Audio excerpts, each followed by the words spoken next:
Very nice. Okay, Maria, you ready to read? Okay, and do you remember where we're starting? Where Nathaniel had left off? Yeah, I was going to start at the bottom of 23, which is just a stanza or two back from where. What's the stanza start with? Long live the Roman. On the land. Hold on. I think it's a little over halfway through the. Okay. Tell me again what it starts with? Long live the Roman on the land. Okay. Everybody see that? I haven't gotten it yet.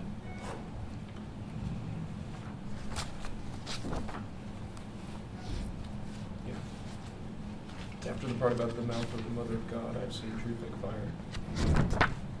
Okay. Oh, there, I've got it. Okay, great. Thanks, Maria. Long live the Roman on the land, the trees as golden crowns, blazed, drenched with dawn and dew and pearl, while faintly or colored, freshly or curled, the clouds from underneath the world stood up over the downs. These vines be ropes that drag me hard, he said, I go not far. Where would you meet? For you must hold half Wiltshire and the white horse wold, and if the Thames bank to Ousenfold, if Wessex goes to war. Guthrum sits strong on either bank, and you must press his lines. Inwards and eastward drive him down. I doubt if you shall take the crown, till you have taken London town. For me, I have the vines. If each man on the judgment day meet God on a plain alone, said Alfred, I will speak for you, as for myself, and call it true, that you brought all fighting folk you knew, lined under Egbert's stone. Though I be in the dust ere then, I know where you will be. And shouldering suddenly his spear, he faded like some elfin fear, where the tall pines ran up, tier on tier, tree over toppling tree. He shouldered his spear at morning, and laughed to lay it on, but he leaned on his spear as on a staff, with might and little mood to laugh, or ever he sighted chick or calf, of Colin of Caerleon. For the man dwelt in a lost land, of boulders and broken men, in a great grey cave far off to south, where a thick green forest stopped the mouth, giving darkness in his den. And the man was come like a shadow from the shadow of druid trees, where Usk with mighty murmurings, past Caerleon of the fallen kings, goes out to ghostly seas. Last of a race in ruin, he spoke the speech of the Gaels. His kin were in holy Ireland, or up in the crags of Wales.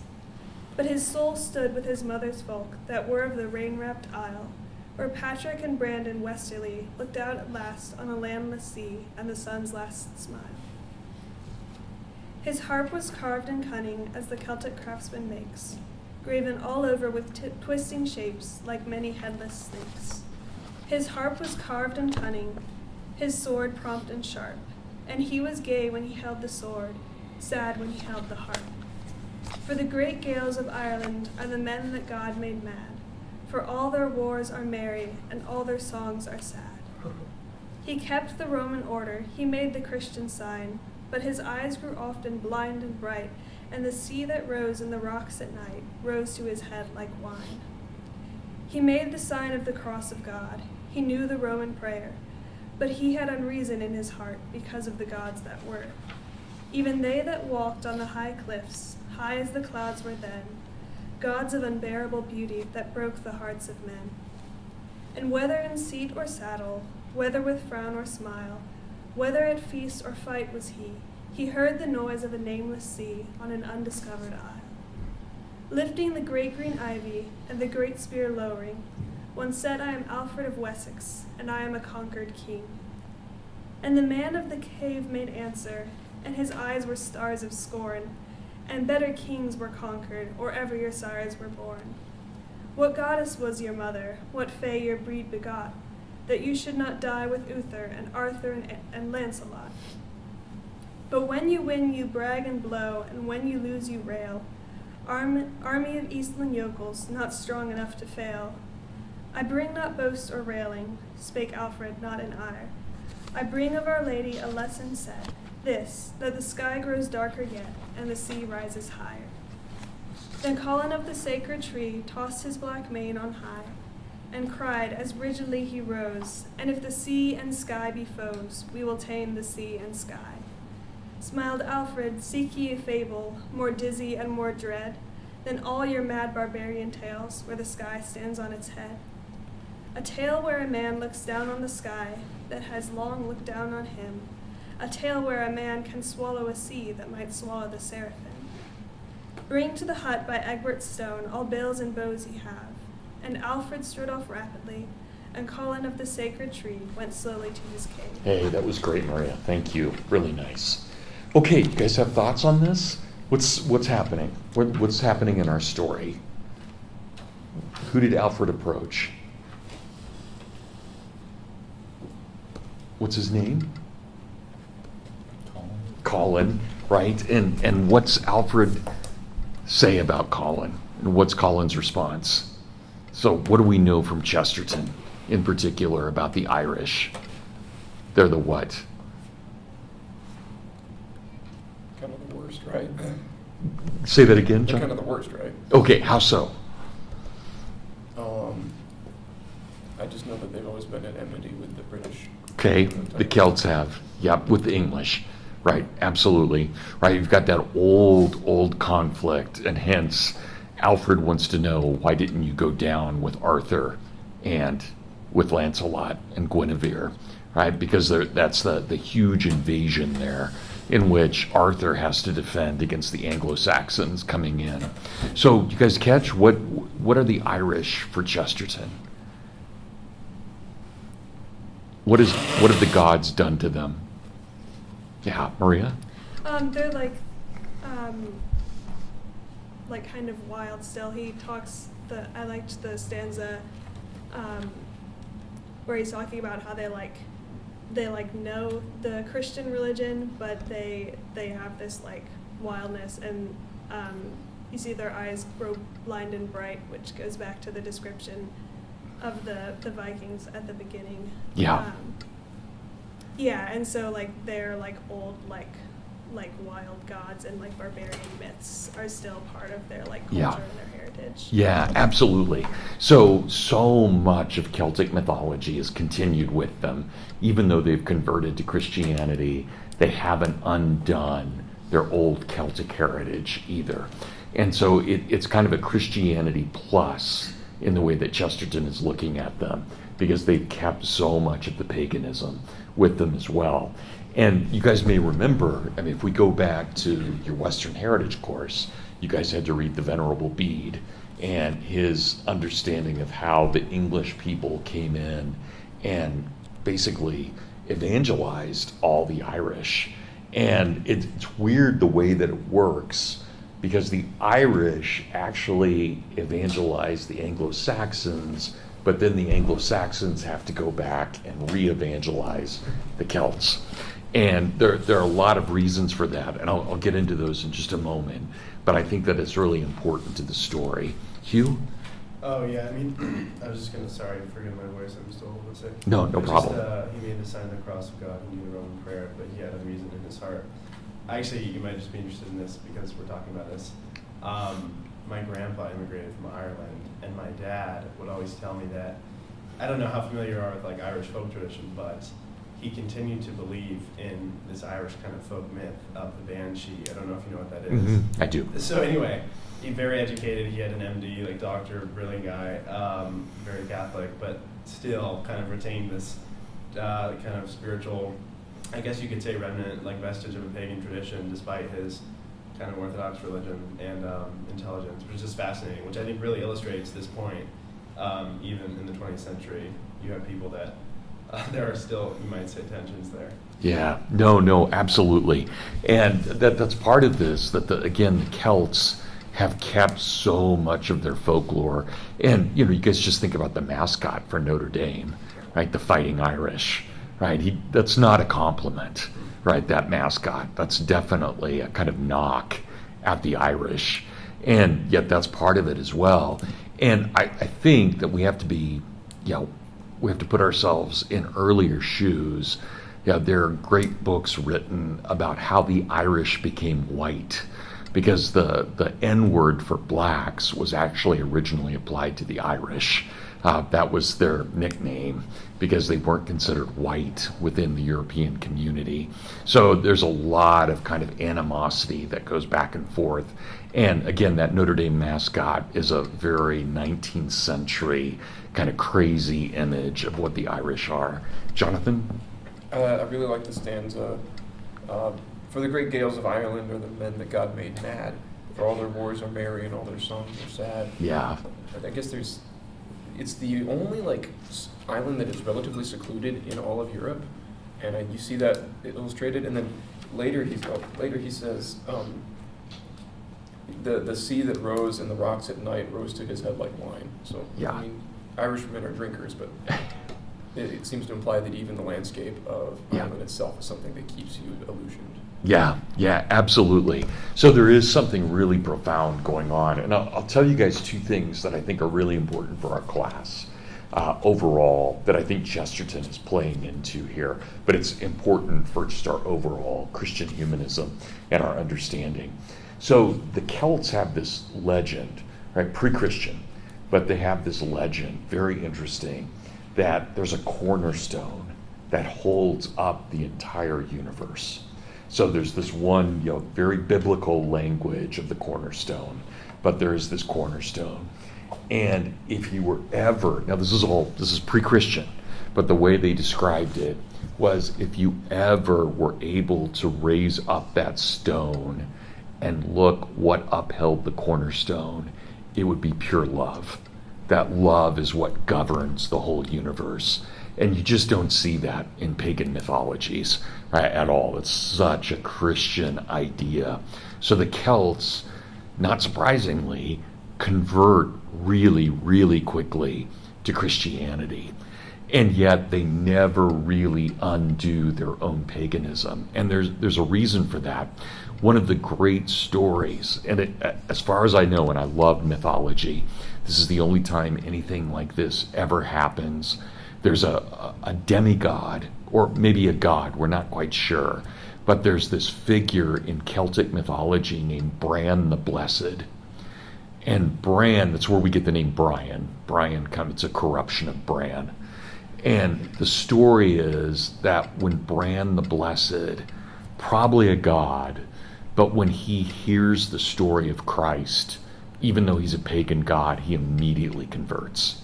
He's totally taken with the story of Christ, and he becomes a Christian, even though he's a god. He becomes a Christian. And what he does, this is all part of Celtic folklore, what he does then is he challenges all the other Celtic gods to one-on-one combat unless they too convert to Christianity.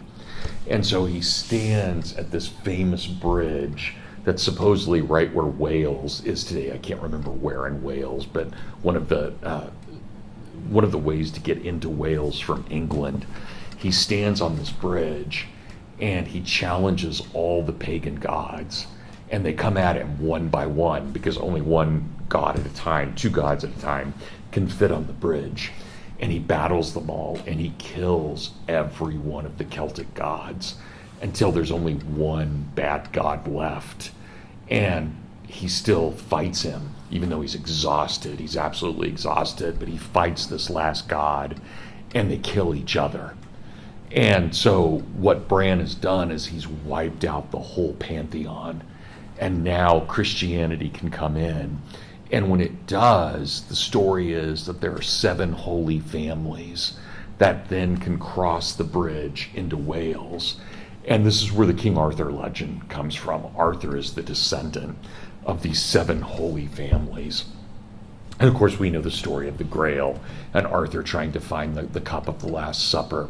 So it's really important that you've got this story of a Celtic god sacrificing himself for Christianity. Are you familiar with the legend at all? Anybody know where Bran's head is supposed to be today? You guys know this at all? His head is buried under the Tower of London. And the mythology of England is if that head is ever removed, England will fall. And the bird, and this Tolkien loved this, the bird that is always the representative of Bran is the raven. And if you guys ever go to the Tower of London, they're famous for all the ravens that fly around the tower, and those are his messengers.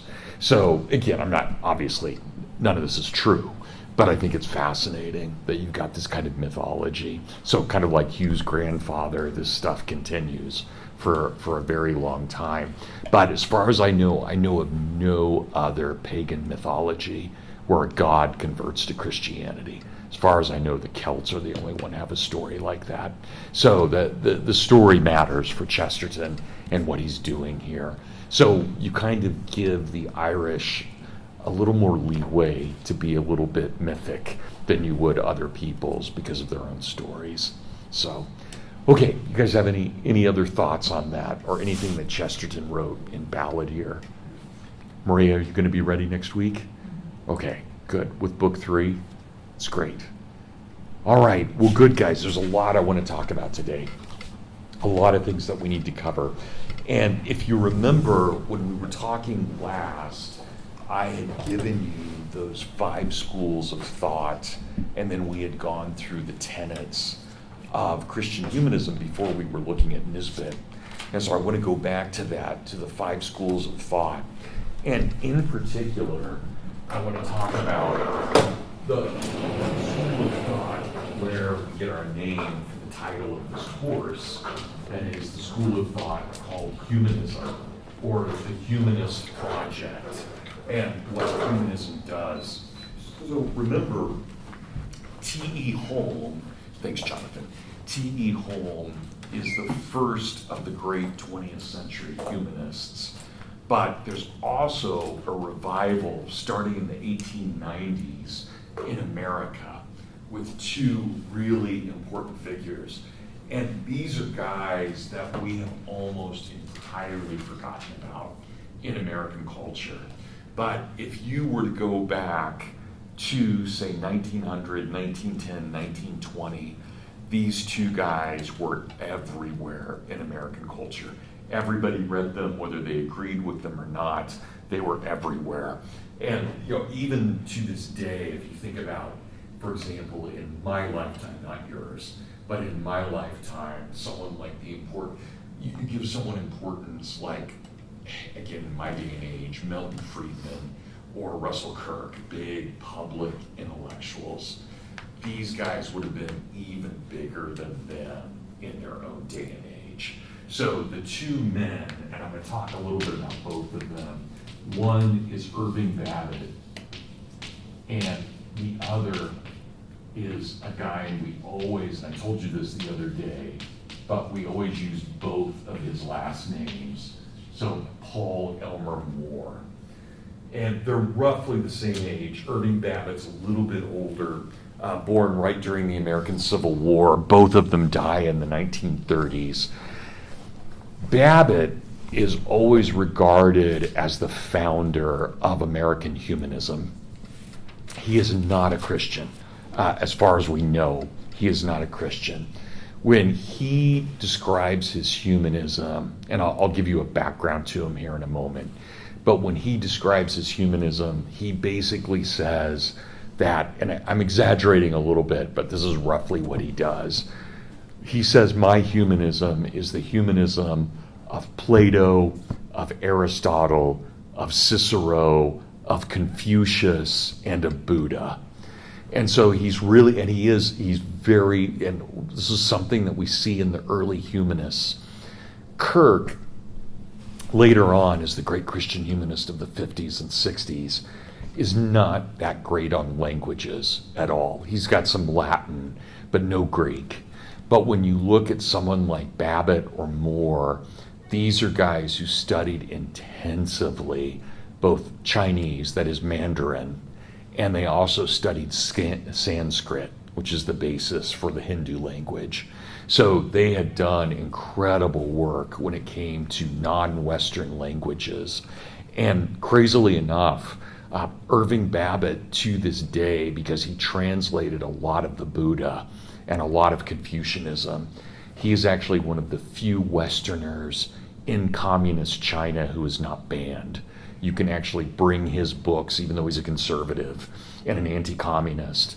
You can study him legally in communist China because of how well respected he was as a Buddhist scholar. He's not a Buddhist, don't get me wrong, but he studied the Buddha. and even wrote a book about the Buddha. So there's a deep, deep love of him in Asian culture. But I want you guys to recognize that this humanism that we see right at the beginning of the 20th century is not quite a Christian humanism. I'm not even sure it's really a religious humanism. It's a humanism that takes religion very seriously, but in the way that it would basically say, Jesus is a really, really great man, but so is Buddha, and so is Confucius. So it's a kind of equivocation, and I think that's unfortunate, but it is an equivocation. But on the positive side of that, these guys knew what they were talking about, and so they could talk about Hinduism, or they could talk about Buddhism, and they had a very, very good grasp of it. And that's going to be really important when we look at T.S. Eliot, because Eliot will inherit that as well. And you'll see when we read The Wasteland that there's a lot of Sanskrit and a lot of references to Buddhism in it before Eliot converts to Christianity. Babbitt is from Ohio, and he has a really weird childhood. His dad is a doctor, like a physician doctor, but he's really a con man. And what he does, he would be, if you guys are familiar, I'm going to date myself a little bit. There was a big movement in the 1970s and 1980s called the New Age movement. Are you guys familiar with that at all? It's like basically thinking about seances and crystals and UFOs. That's what Babbitt's dad was really into in the late 19th century. And he used to sell crystals to pregnant women because he would claim that if they put the crystals on their pregnant belly, they could decide whether they would have a boy or a girl. This is total con man. This is the kind of guy who was selling just crazy patented medicines that are just elixirs. And so Babbitt he doesn't really know his mom. His dad more or less just drops Irving and his siblings off with another family, and that family is kind of stuck with raising Irving Babbitt. Babbitt's genius, from earliest age imaginable. The guy is an absolute genius, and he's very interesting. He wants a lot of experiences. So even though he's raised in Ohio, he goes to Harvard and gets his education there. But then he feels like because he grew up in Ohio, he doesn't really have any street smarts. And so I'm not exaggerating. He goes to New York and he joins a street gang because he wants to have the experience of being in a gang. And he lives with these guys for a while. And then once he's had his urban experience with this street gang, he decides that he needs to have an understanding of being a cowboy in the West. So he moves to Wyoming and he becomes a cowboy for a while. And he's famous in Wyoming as a young man. And he's basically your guys' age. He's famous because he loved rattlesnake hunting. And what he would do, this was his hobby. It's crazy. But his hobby was he would go to rattlesnake holes and stick his hand in and capture the rattlesnake. And then he would pull them up out of the ground and break their backs. He would use them as whips. That was his hobby, like to kill these rattlesnakes. Never got bit. But this is Babbitt, right? Just amazing. And so he and his absolute love, though, and this should not be surprising, his absolute love is classical philosophy. That's what he reads. He devotes himself to classical philosophy. And so there's a position open at Harvard. And Babbitt had been teaching at a small college in Wyoming. And this position comes open at Harvard, where he had gone as an undergrad. And so he goes to Harvard and he interviews for this position. He doesn't get the position in classical philosophy, but the French department, because he's fluent in French, they give him a position as a professor of French. And you guys this is where he'll spend the rest of his life. So basically from the 1890s until his death in the 1930s, he's a professor of French, but he hated teaching French. And so anybody who took his classes, he would say something like, all right, this semester I'm teaching French literature, Rousseau and Voltaire. And everybody knew that was code for Plato, for the Crito, and for the Apology. And so that's what he would do. He would be in the French department, and he would just walk into his class, and even his students who loved him, his students absolutely loved him, but even his students who loved him, they never knew what he was going to lecture on that day. And it would just be, he would go to his bookshelf and he would grab his most important books and he would bring them to class and he would lecture. And he was a big, if you guys think about someone like Dr. Kalthoff, he's a really big guy, Babbitt is. And so he'd walk in and his book bag was always just breaking at the seams, it was overflowing, and he would just sit down. He would literally pull out whatever the top book was in his book bag and he would start lecturing. And again, this is in the French department, but it had nothing to do with French. It was almost always classical philosophy or the Buddha or Sanskrit, something related to that. And the person that, and this is the reason that he's so important for our class, the person who absolutely falls in love with him is T.S. Eliot. That's his best student. Eliot just thinks the world of Babbitt, and Babbitt thinks the world of Eliot, Tom, right? Eliot's first name, Tom. And so that they become super, super fast friends. And that's going to be a crucial development for Eliot overall, but we'll come to him later. The other thing I want to say about Babbitt then, Babbitt is not a great writer, and it's unfortunate because he's clearly a brilliant thinker, but he is not a great writer at all. He's a good letter writer, and I've had the great privilege. I spent 3 weeks at Princeton going through his correspondence with his best friend, Paul Elmer More, and it's beautiful. I mean, his letter writing is incredible, but his book writing is pretty mixed overall. He only comes up, I think he has 7 books total that he writes during his lifetime, and they're a chore to get through. All of them are a chore to get through. None of them are pleasant at all, but they're good. What they have to say is good. He's just not a good prose stylist at all. He's very dry. And unlike More, Paul Elmer More is one of the best writers you'll ever encounter, but Babbitt's just not. But what Babbitt gets at, and he tells us that he's a humanist, what Babbitt gets at is that humanism really is the study of the human person. And very famously, Babbitt tells us in his humanism that, and he says this all the time, there is a law for animal and there is a law for man.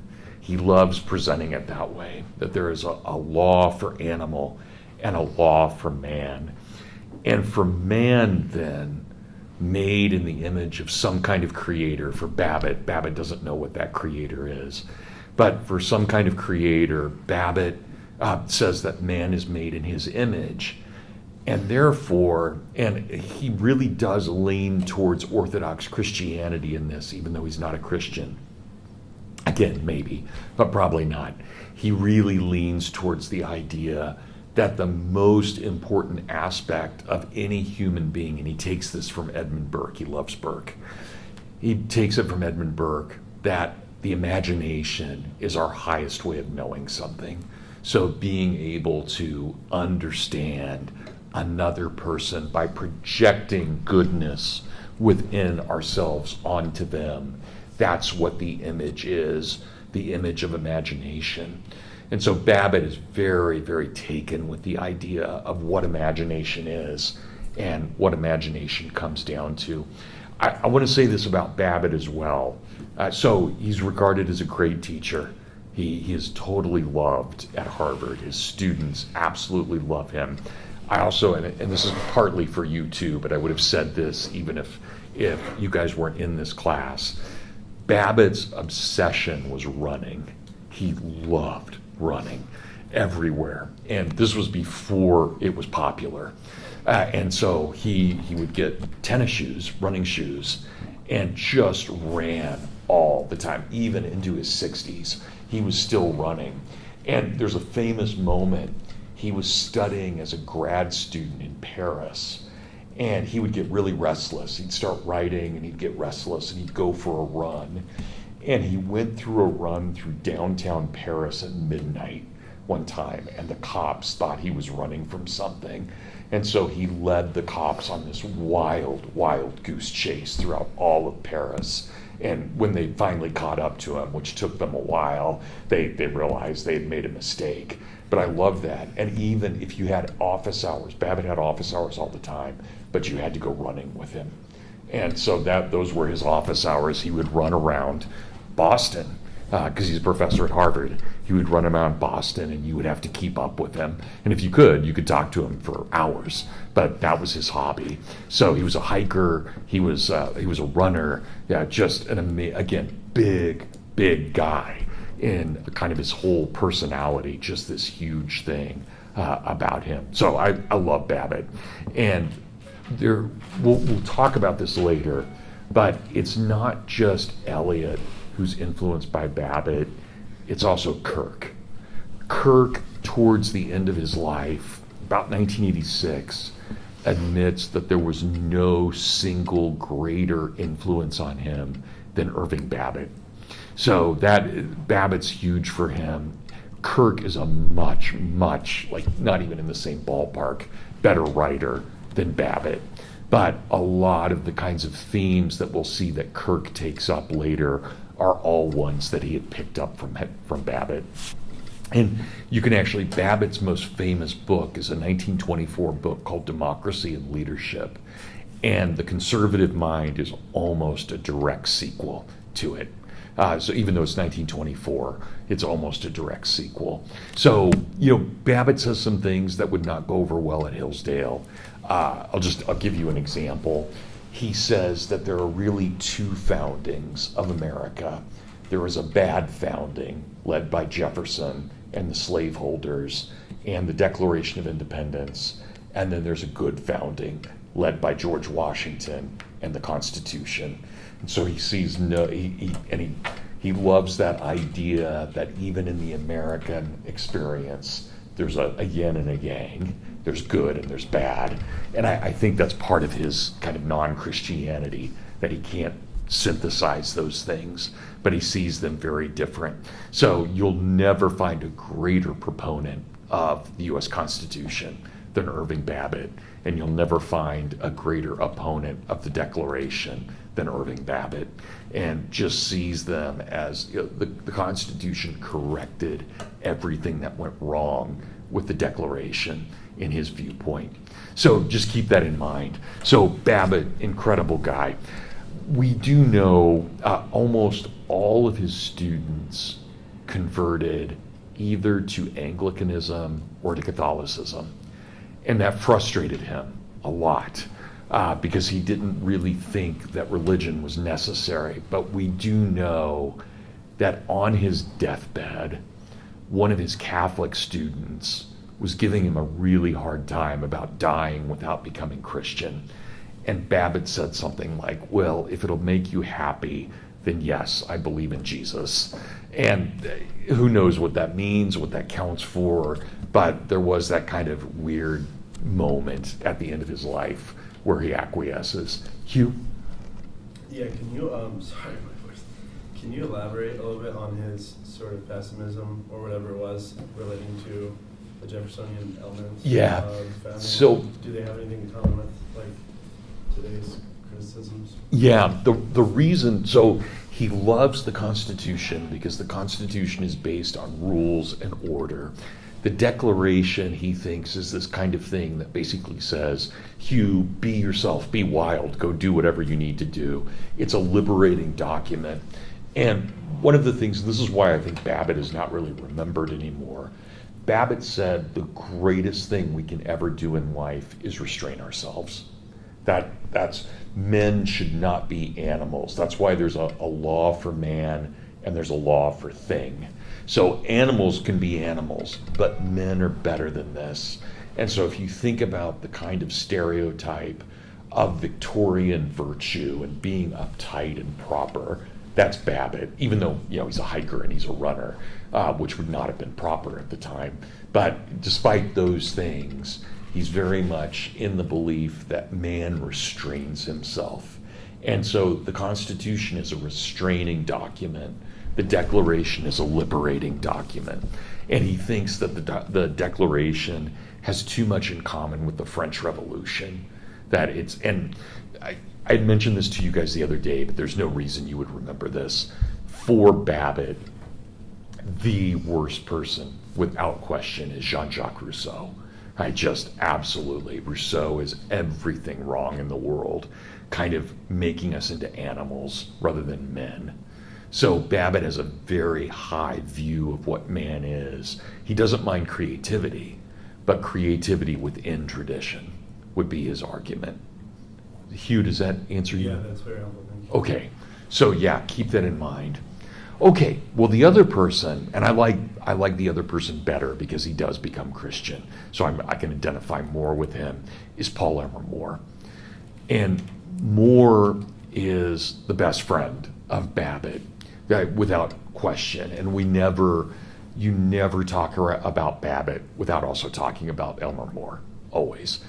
They really are like Sherlock Holmes and Watson. You can't separate the two of them, or Lewis and Clark. You can't separate them. So nobody ever talks about Babbitt without also talking about Elm'er More, and no one ever talks about Elm'er More without talking about Babbitt. They're best friends. And Paul Elmer More ends up, and it's crazy to see how hard they work to be with each other, but he's a professor at Princeton, and he is a professor of classics. So he is doing exactly what Babbitt wanted to do. Paul Elmer More is from St. Louis, but from an old, very established New England Calvinist family. And Elm'er More reads Nietzsche at a very young age, and he's about 25 years younger than Nietzsche. But he reads Nietzsche at a young age. And if you guys remember when we talked about Nietzsche rejected his father and his father's Lutheranism at age 12. More is inspired by that. And so at age 12, he too rejects his father and his father's Calvinism. And I'm going to read to you from one of my all-time favorite books. A beautiful book called Pages from an Oxford Diary. It's More's last book, and I'll explain it here in a moment. But we're going to talk a little bit about his journey. I'm going to talk a little bit more about his journey than I will with Babbitt's. So More is born into money, a lot of money. And he buys a place, or it's maybe something already in the family, but he has a place in New Hampshire. And so what More does, and he's a great writer, unlike Babbitt, Elm'er More can really, really write. He's a beautiful writer. And what he does is he basically only teaches at Princeton, even though he's got a full position there. He only teaches about half-time. That is, he goes to Princeton, he teaches for a semester, and then he goes to his cabin in New Hampshire, and he writes for the other semester. So it would be like a guy getting a sabbatical every year is what he's doing. And he can afford to do that. And so he writes a whole series of essays that are just called the Shelburne Essays. And basically, anyone you can think of, he's written on. He wrote a book on Augustine. He wrote a book on Montaigne. He wrote just anyone you can think of. He basically would just say, okay, my time is now to write on this guy, and he writes on him. And one of the figures that he writes on that will have a huge influence on the 20th century, he writes a very positive biography of the only Jewish Prime Minister of England, a guy named Benjamin Disraeli, and a 19th century Prime Minister, which I think is pretty interesting that England could have a Jewish Prime Minister, even in the 19th century in an anti-Semitic time. Pretty amazing. I think that speaks very well of Britain. But regardless, Paul Elmer More is really taken with Disraeli. And one of the arguments, and this is going to sound like Babbitt, but one of the arguments that Elm'er More makes, and I want you guys to think about this. You don't have to agree with it, but I want you to think about it. The argument that Disraeli, as a conservative, said was that what distinguishes all liberalism from all conservatism is that conservatism is by its nature creative because it's rooted in tradition. It's often a slow creativity, but it's deeply, deeply creative, whereas all liberalism is mechanical. Liberalism, according to Disraeli, never understands the human person because it thinks of us as a kind of rational machine, not as an imaginative being. And so Elm'er More will really focus on that with Disraeli. And some of you guys may know, 16 years ago I founded a website, 16 years ago, I founded a website called The Imaginative Conservative. It's still going. And that is taken from Disraeli. It's taken from this idea that all conservatism is imaginative and that it has a proper understanding of the human person as opposed to liberalism. I'm not asking you guys to agree with that. I want you to know the argument. So the argument is, and it's kind of ironic because you think about Hollywood and you think about New York, the art scene, it's all liberal, it's radical, right? But the argument that Disraeli makes is that real creativity is conservative. And again, just keep that in mind. We'll talk more about that. So Elm'er More then, and again, he tries hard to be with Babbitt. It never works out. I can't remember exactly how this worked, but I came across one of their letters where Elm'er More was traveling in Europe and a position opened up at Harvard, which would have been perfect for Elm'er More. And he was famous enough that Harvard would have hired him away from Princeton. Babbitt sends him a letter and says, Paul, well, actually they never called each other Paul and Irving. They always called each other Mr. Elm'er More and Mr. Babbitt, even though they're best friends. And he says, Mr. Elm'er More, there's a position open at Harvard. Please apply for it so you and I can basically go get beer every Friday afternoon together. And it misses Elm'er More. He doesn't get it until like a week too late, and so he doesn't get the job. And Babbitt's just devastated by this because it was the one chance they had where they could be working together and not be separated from Princeton all the way to Harvard. But again, just an incredible friendship. Well, the other two people who really matter for Elm'er More, his best friend outside of Babbitt, is T.S. Eliot.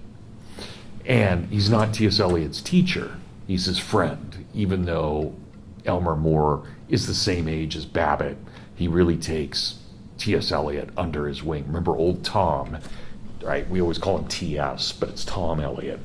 And so Tom is his very, very close friend. And again, I've had the great privilege 3 weeks of going through their correspondence, and it's hilarious, it's brilliant. I've never quite experienced anything like it.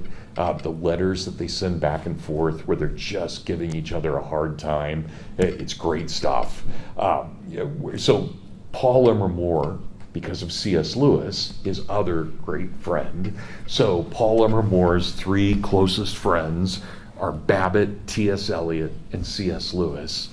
Paul Elmer More rejects Babbitt's unchristianity and becomes Christian. And it's not easy for him at all. I mean, to the point where Elm'er More takes his Christianity so seriously, and I think we can disagree with him on this, but when he converts to Christianity, he refuses to take communion because he feels like he has to make up for his own sins of unbelief. That is, he believed that if he took communion, he would be slapping God in the face. I think that's a fundamental misunderstanding of communion, but I still can appreciate his view that he thought of it in such a high way. In fact, he thought communion was the highest thing any human could ever do, but he just didn't think he was worthy of it, which gets to me. I have to admit, that's a hard one, but I think it's beautiful. But it's probably because of C.S. Lewis that Elmer More converts, and he does convert to Anglicanism. He becomes a member of the Church of England.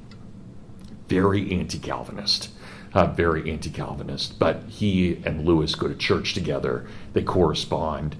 Lewis very, very famously, in one of his letters after Paul Elmer More dies, admits that Elmer More was, as he put it, his spiritual god uncle, not his godfather. He said better than a father, an uncle, the kind of guy who can come and get you riled up and then leave, right? Doesn't have to discipline you. And so he was his god uncle rather than his godfather. But I love that. So Elmer More is really important for us. Here's what Elmer More does, and his conversion to Christianity is not a St. Paul moment. He is not knocked off his donkey, right? That's not what happens to him. Instead, Paul Elmer More, and he's very famous for this, he's regarded without question as the best scholar of Plato of his day.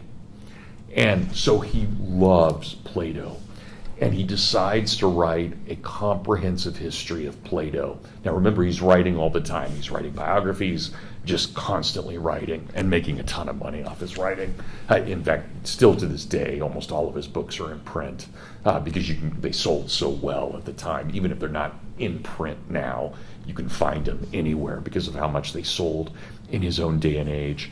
But he wrote a 5-volume history of Plato's theories. And what he does in this is he gets to St. Paul. And so he writes sequentially. Here's Plato, here are the Stoics, here are the Neoplatonists. And he realizes, and it's what hits him, that St. Paul is actually a Platonist, and everything that St. Paul writes in his letters is really answering Plato's very questions. And so that's why he converts to Christianity. He's a Platonist, and he decides that Christianity offers all of the answers necessary to Plato's questions. And he believes Plato would have converted as well, had he known. But that's how he sees it. And so what happens with this 5-volume series, and again, remember, this is by the best Platonist of his day, this 5-volume series starts with Plato, and it ends with the Council of Nicaea. He argues that Nicaea is the ultimate end to Platonic philosophy. And that, Jonathan, your question a couple of classes ago, why do we need the humanism with Christianity? Here's an example where that humanism radically altered someone so that they converted to Christianity because of that. So I think it's a beautiful kind of witness of what's going on here and how we can see that Plato is not opposed to Christ, but leads to Christ, at least for someone like Paul Elmer More. We have an empirical example there overall. Well, Paul Elmer More has a great family, several daughters, beautiful wife, very, very happy. He and Babbitt are best friends. There is a funny moment before Elmer More converts. They are walking around Oxford together, and Paul Elmer More makes some kind of argument that basically tends towards Christianity, and Babbitt stops him at a street corner and turns to him and says, "Good God, man, are you a Jesuit?" And Elmer More loved that question, and it haunted him the rest of his life. It was like, maybe I am a Jesuit, I don't know. And so he was really, really thinking about that, just kind of a throwaway line on Babbitt's part, but that really got to him. And so he writes about that often in his life. Was he a Jesuit or not? And here's what I want to read to you. This is the book. I'm very proud of owning this book. This is one of my all-time favorite books. It's just called Pages from an Oxford Diary. There are no page numbers to it, which makes it a little bit frustrating. But Paul Elmer More was literally on his deathbed when he wrote it. So he's got his wife and his daughters sitting with him, and he is desperately trying to finish this book before he dies. And it's a confession. The whole thing's a confession. Remember, he had not believed in God, and he had rejected God. He had rejected the God of his father. He had rejected his father's Calvinism. He had rejected all of that, and he had spent years as an atheist. And so he feels terrible about this. And as he's dying, he wants to make his confession. That's what this book is. And it truly is. It is one of the most beautiful things I have ever read in my life. And I've read it many, many times. I can never get through it without getting really emotional. Because I mean, he finishes the book, he says a prayer with his wife and daughters, and he dies. So it is as close as you can get to finishing it right on his deathbed.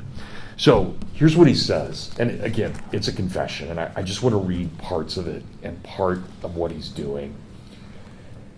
Remember, he's a professor at Princeton, but he always says that if he could have lived anywhere, it would have been Oxford.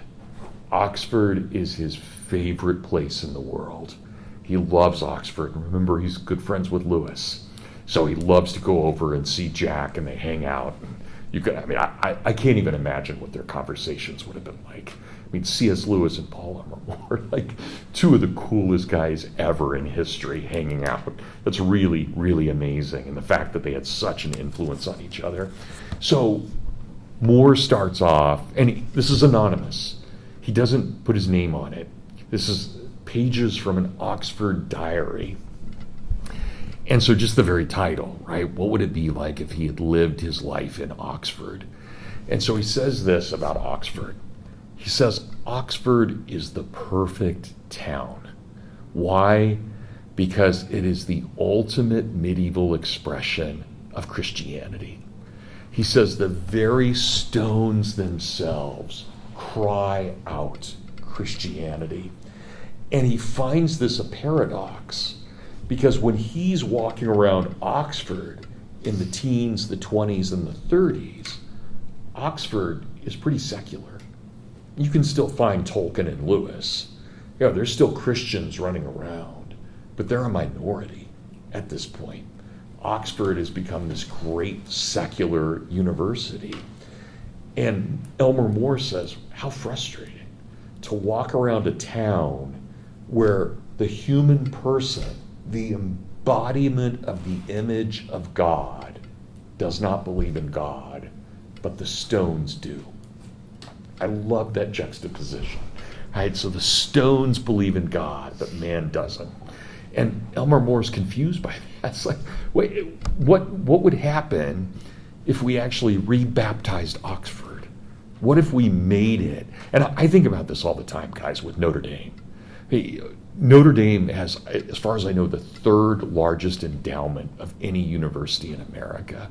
Can you imagine if they were truly Catholic, what they could do with that? Right? They could change the world if they ever embraced what they really are. That's what Elm'er More is saying about Oxford. Can you imagine if Oxford were really a city of Tolkien's and Lewis's? What it would do to the entire world, how it would just fundamentally change the heart of Christendom. Just incredible. And so More juxtaposes this, right? And it's haunted, right? You think about Oxford, you walk around its streets, you look at its buildings, it's haunted in a beautiful way by Christianity. And Elm'er More, remember, he doesn't become Catholic, he becomes Anglican. I think that's really important to the story. But his hero is Newman. It's Cardinal Newman. And he thinks about Newman and Newman finding his own Christianity. And so here we are a century later, and Elm'er More too converts just like Newman did. And he recognizes the beauty of this. So he says, Oxford is the creation of the church. Her beauty bears witness to the excellence of Christianity. The mark was put upon her once and for all, this wonderful city. Why should men seek to erase it? There are other places aplenty throughout the world where laboratories may be erected and secular science may flourish. Why not leave this fair domicile amidst her wandering rivers and her girdle of hills? Why not leave it as a home for those who flee to the faith? Why can we not have a place where people believe only in God's peace? Would not a Christianized Oxford repay the world many, many times over?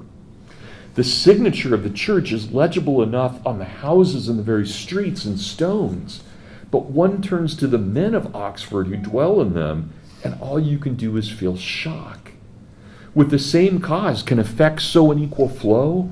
Often I ask myself, how is it possible that the dead stones speak of Christ more eloquently than man made in the image of his Creator? And I pass by all these secular men, these philologians, these scientists, these historians, these economists and their kind, and I must say, men, what are you doing? Do you not realize that you have a special calling to proclaim sacred revelation, that you should be professionals of the church? And I love that image. And so there he is, right at the beginning of this. What do? And then he confesses, well, what about me? Well, I left my father's religion at the age of 12. And what did I do? I immediately set off to create my own religion.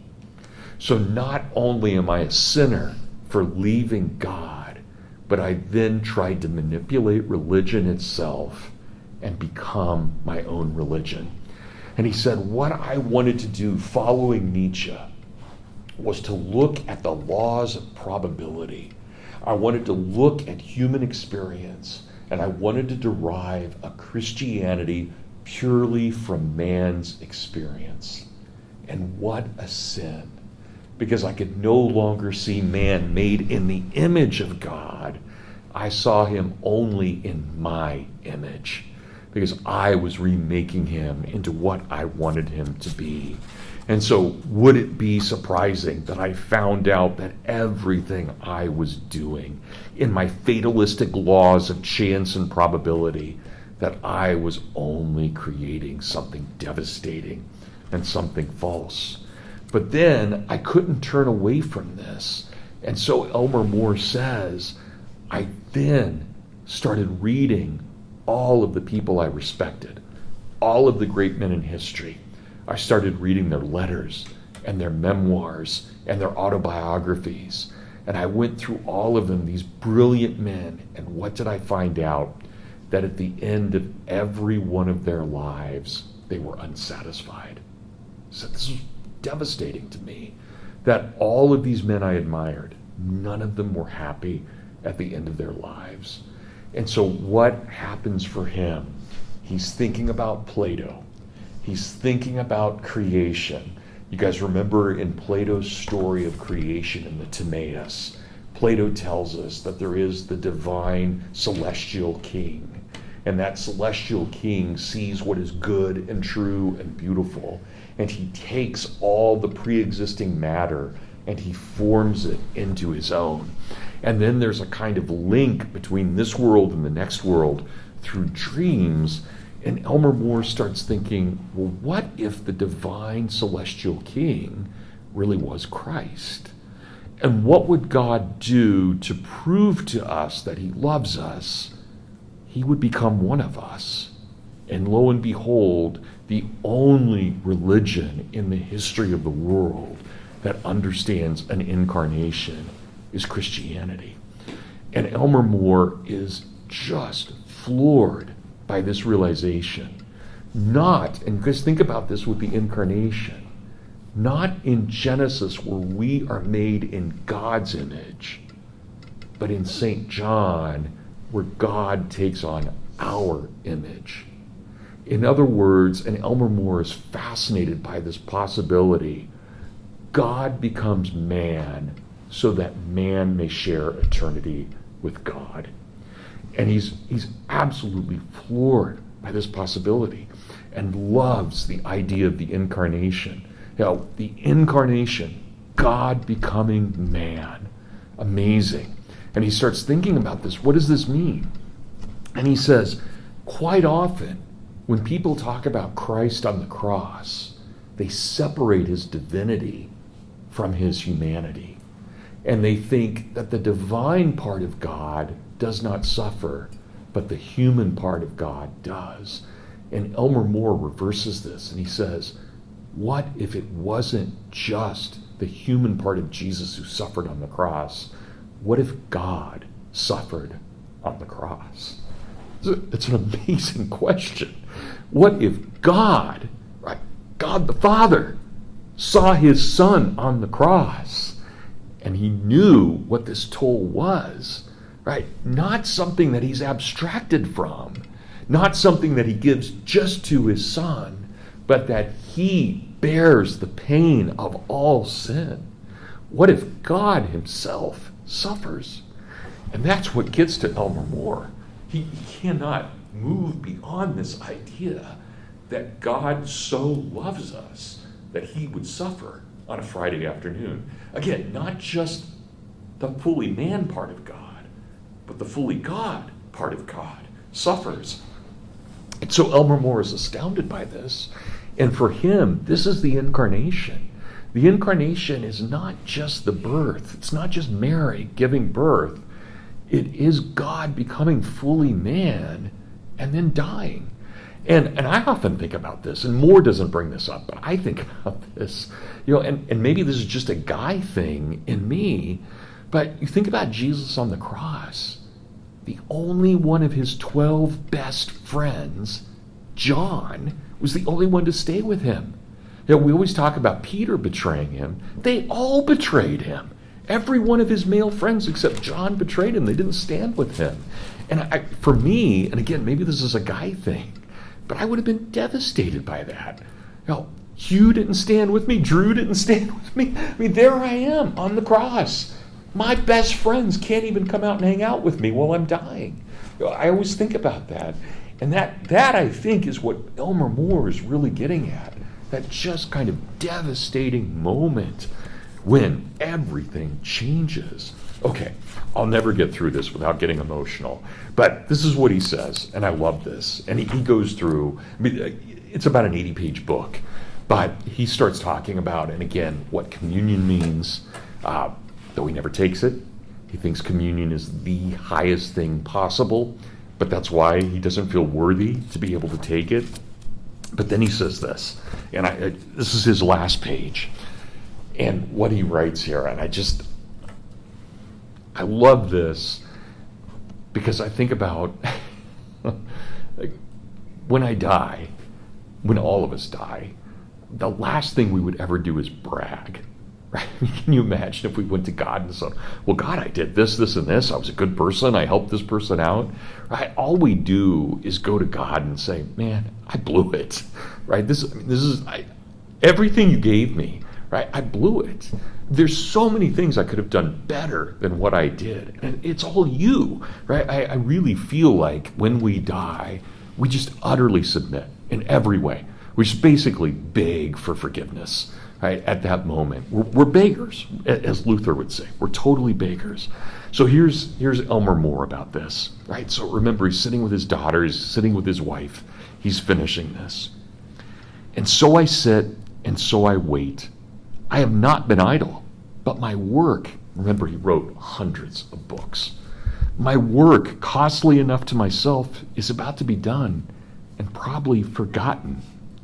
Occasionally, a cloud darkens my reflections when I think of vast ambitions that have shriveled to insignificance in the performance. But I take comfort in remembering that if I have not moved the world, maybe I moved myself.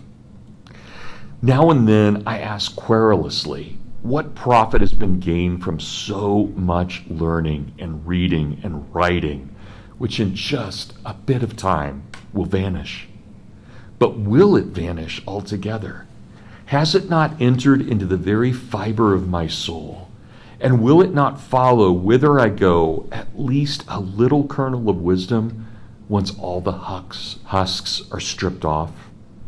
And at times I am troubled by a longing, purer than ambition, for that gift of persuasion, for a warning voice, clear and loud enough. Maybe I could wake the world from its slumbers and tell them the truth. If I could just once before I leave speak out what I have known and felt of the sacred truth of God in such a manner that others would know and feel, I could accomplish something. But no, I am old, my voice is dull, and it's confused, and it will hardly be a cause of weeping in heaven that I will never be numbered among the prophets. And so I sit and I wait in patience and serenity for an end that I trust is no end. I turn over in my mind the various possibilities of the long journey I'm about to take, and I amuse myself with fancies that I trust are not fanciful. Only of this I am assured, that sometime and in some way, spirit to spirit, face to face, I shall meet my great Lord of life. I will fall down before him. I will tell him my gratitude for all he has done for me, and I will ask him to forgive me for all the things that I failed to do. It's incredible, right? Just amazing. I love that just ultimate submission of recognition. So there's More. Again, very different end than Babbitt, right? More fully converts, even though I think he's wrong on communion. He fully converts, and that's his legacy. So now, and this is where we are in this class, here we are 6 weeks into the semester, we finally get to our first Christian humanist. Paul Elmer More is really our first Christian humanist, and I think Holm was as well, but our first American Christian humanist. And such a great segue into these other figures. Okay, you guys have any questions about More or Babbitt and what they called humanism? So one thing I want to say about them, and this is unfortunate. So think about this today. Generally, if I go into a room, even among conservatives, well, maybe even especially among conservatives, and if I said to them, I'm a humanist, they would automatically think that was an anti-God statement, right? That would be their response. And depending, it could, conservative Catholics would do that, fundamentalist Protestants would do that, evangelicals would do that. But in the first third of the 20th century, humanism never meant anti-God at all. But here's what happens. More and Babbitt, and again, I know this is hard for us to understand because we've forgotten them. They were such huge names in the first third of the 20th century that everybody wanted to kind of take on the word humanism. Everybody did. In the same way that we kind of all, and I disagree with this, but we do this now, where we all kind of want to assume the word democracy to be our own. It was that kind of term in the first third of the 20th century. And so in New York, there was a religious movement in which a number of preachers had lost their faith, but they still believed in a kind of virtuous ideal for humanity. And so they intentionally took the name humanism from Babbitt and More, and they proclaimed a huge church revival in New York City, this movement of humanism in which they would worship man and not God. And so Babbitt and More immediately dissociate themselves from this movement, but the damage is done. And this movement then grows so that by 1933, there are a number of really prominent intellectuals. The most famous by far was John Dewey, who was the philosopher and founder of public education. He was the leader of the humanist movement.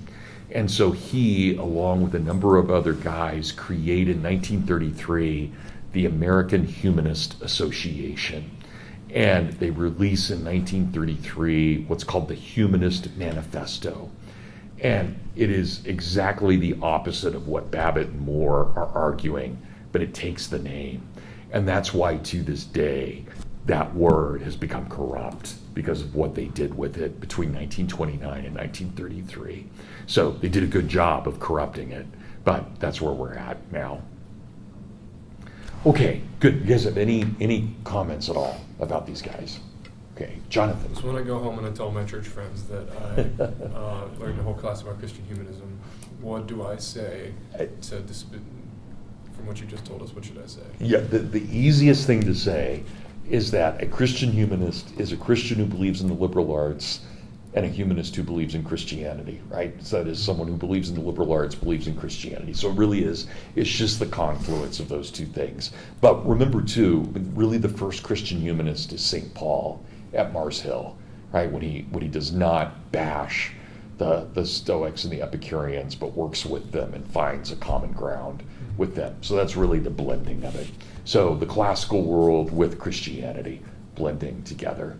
So, and again, think about humanism properly understood. It is a recognition that man is higher than the animals, but lower than the angels. So we find in a sense of justice where that plays out. Okay, so T.S. Eliot. We've got just a couple of minutes, so let's transition to Eliot. I would like you guys, and did you guys get a chance to bring the book today? We're not going to get into it, but I would like you guys to read through The Wasteland for next Tuesday, right? So read The Wasteland, and we're going to read it together. So just read through it, read it as closely as you can, and we'll listen to it as well because I've got Eliot reading all of his poetry, and we're going to spend quite a bit of time on it. But let me say this about Eliot for right now. Eliot, like Paul Elmer More, is from St. Louis. And he also, as a kid, rejects the religion of his family. He is from an extremely upper crust family. Extremely. These guys are loaded. They are an old New England family. And they are really the founders in America of what's called Unitarianism. That is, they've rejected the Trinity and they see Jesus only as a prophet. So when Eliot grows up, his form of religion is already a totally watered down form of religion, and he rejects it. What he thinks religion is, as a young man, is just good Americans being polite to one another.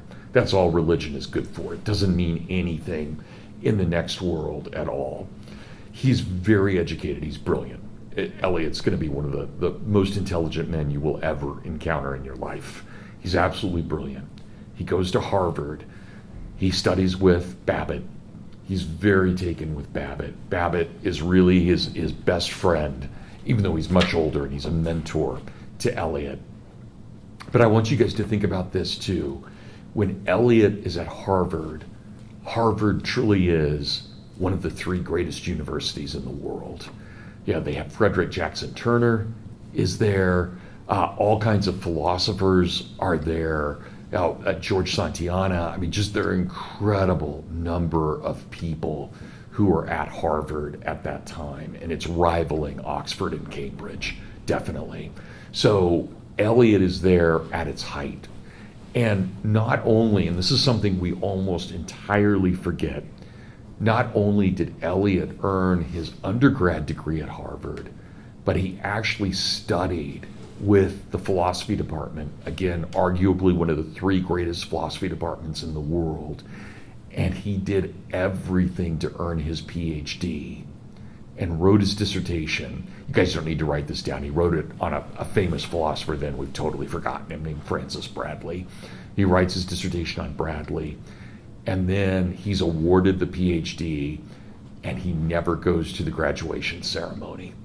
And so we don't remember him as Dr. Eliot because he never actually signed the paperwork, even though he had done everything necessary to earn a degree at arguably the best university in the world for his PhD. He thought it was hypocritical at the end. He didn't want his PhD, and so he rejected it. But he did everything, passed his dissertation, everything. All he did was not sign the paperwork at the end. So he really is a PhD from Harvard, even though he didn't do the bureaucratic stuff. And I want you guys to keep that in mind. So when we're reading Eliot, This is not some guy who got lucky and published his poetry. Right? He is a very, very serious thinker and truly one of the greatest men in Western Civ. I would put Eliot up there with any of the great men and women of Western civilization. Okay, that's a good place to stop. Sorry I didn't get to the poetry, but we will do that. Probably we'll do Chesterton, and then we'll get to the poetry next Tuesday. I may send this to you guys. One of my favorite essays by Eliot is a 1919 piece called Tradition and Individual Talent. I think I probably will send it to you, and I'd like you guys to read it. It's just a short, like a 15-page article, and it's an argument of what creativity is. And you guys remember my argument earlier that conservatism is the only form of philosophy that allows for creativity. That's what Eliot argues in this, that if you don't understand Homer, you will never be conservative. And if you don't understand Homer, you will never be creative. Right, that's what he's getting at. So, okay, good. Thanks, guys. Have a very good weekend.